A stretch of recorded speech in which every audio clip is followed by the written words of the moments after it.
आपण पोह्यांपासून मस्त अशी एक स्नॅक्स रेसिपी पाहणार आहोत।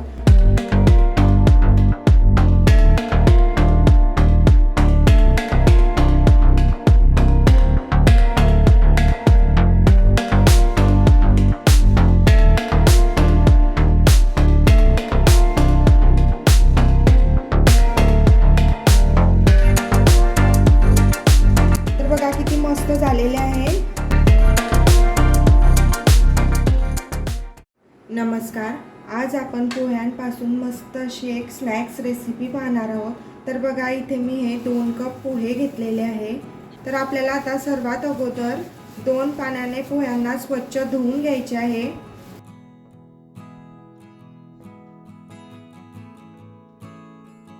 हे बघा इथे आता मी 2-3 पाण्याने मस्त पोह्यांना धुवून घेतलेले आहे। नंतर आपल्याला आता पोहे 10 मिनिटं असेच राहू द्यायचे आहे, म्हणजे आपले पोहे छान असे भिजले जातील। हे बघा इथे आता 10 मिनिटं झालेली आहे आणि आपले पोहे सुद्धा छान असे भिजले गेलेले आहे। तर आपल्याला आता त्यामध्ये 2 बारीक कापलेल्या मिरच्या घालायच्या आहे। नंतर इथे मी खिसलेलं आलं घेतलेलं आहे ते घालायचं आहे। इथे मी मीडियम आकाराचा कांदा घेतलेला आहे आणि त्याला असा बारीक कापून घेतलाय, तो टाकायचा आहे आपल्याला। नंतर आपल्याला यामध्ये 3 चमचे दही घालायचं आहे। दही घातल्यामुळे आपल्या स्नॅक्सला मस्त अशी चव येईल। नंतर इथे मी 3 चमचे तांदळाचं पीठ घेतलेलं आहे। तांदळाचं पीठ घातल्यामुळे आपल्या स्नॅक्सला मस्त असा क्रिस्पीपणा येईल। नंतर आपल्याला आता यामध्ये चवीनुसार मीठ घालायचं आहे आणि थोडासा कोथिंबीर घेतलेला आहे तो घालायचा आहे। आता आपल्याला हे पूर्ण जिन्नस मस्त असे मिक्स करून घ्यायचे आहे।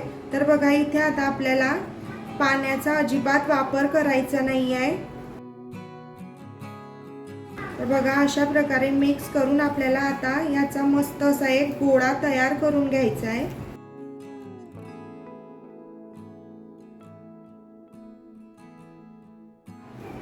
तर हे बघा इथे आता आपला गोळा मस्तपैकी तयार झालेला आहे। तर आपल्याला आता ह्या पोह्यांपासून मस्त असे नगेट्स तयार करायचे आहे।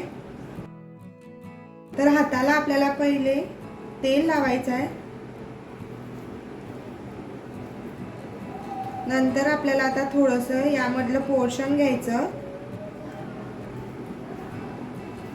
मस्त असे आपण आता पोह्यांचे नगेट्स करून घेऊ।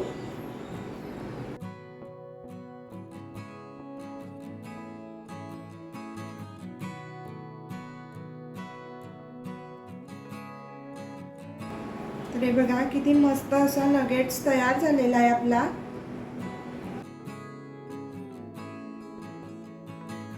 आपण आता अशाच प्रकारे सर्व गोळ्याचे नगेट्स तयार करून घेऊ। जर तुम्ही चॅनलला सबस्क्राइब केलं नसेल आणि जर तुम्हाला माझे व्हिडिओ आवडत असतील तर प्लीज चॅनलला सबस्क्राइब करा।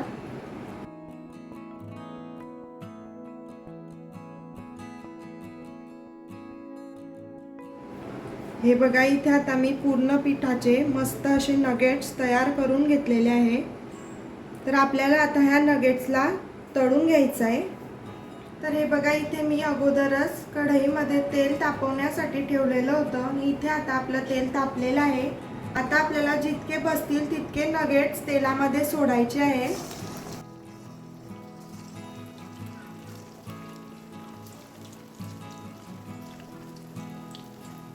आपल्याला आता नगेट्सला मीडियम गॅसवरती गोल्डन रंग येईपर्यंत फ्राय करून घ्यायचा आहे। हे बघा इथे आता आपल्या नगेट्सला खालून मस्त असा गोल्डन रंग आलेला आहे।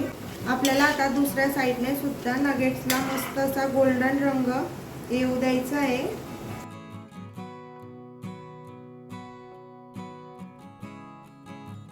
हे बघा इथे आता आपल्या नगेट्सला किती मस्त असा सुरेख रंग आलेला आहे। आपण आता नगेट्सला एका प्लेटमध्ये काढून घेऊ।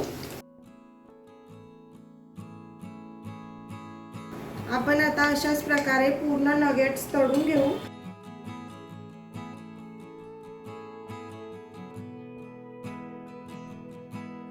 हे बघा इथे आता आपले पूर्ण नगेट्स तळून तयार आहे.